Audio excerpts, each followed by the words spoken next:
வீட்லேயே நூடுல்ஸ் எப்படி பண்ணலான்னு பாருங்கள். இது வந்து கோதுமை மாவில் செஞ்சது, ரொம்ப ஹெல்த்தியானது. நீங்கள் இதெல்லாம் கடையில் போய் வாங்க போனீங்கன்னா ரேட் ரொம்ப ஜாஸ்தியாக இருக்கும். இது வீட்லேயே சட்டுன்னு பண்ணிடலாம். அது எப்படின்னு பாருங்கள். ரொம்ப ரொம்ப ஈஸி. கோதுமை மாவை நல்லா பிசைஞ்சிட்டு ஒரு அரை ஹவர் ஊற விட்டுட்டு இந்த மாதிரி பிழிஞ்சிக்கணும்.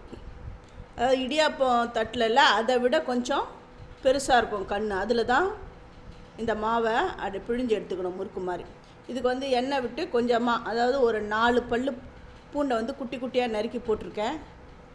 குடமிளகா, கேரட்டு, வெங்காயம் அதெல்லாம் நீல வாக்கில் கட் பண்ணி அது இதில் போட்டு உப்பு போட்டிருக்கேன். நீங்கள் குடமிளகாவில் மஞ்சள், ரெட்டு அந்த மாதிரி கலராக கிடச்சா கூட அதை கூட சேர்த்துக்கோங்க. ரொம்ப நல்லாயிருக்கும் பார்க்குறதுக்கு.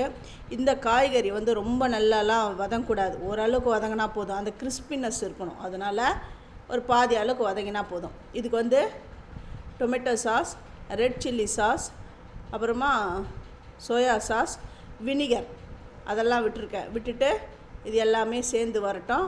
வந்த உடனே நம்ம எடுத்து வச்சுருக்கிற அந்த நூடுல்ஸை இதில் போட்டுட்டு அப்படியே கலந்து கொடுக்கணும். அவ்வளவுதான்.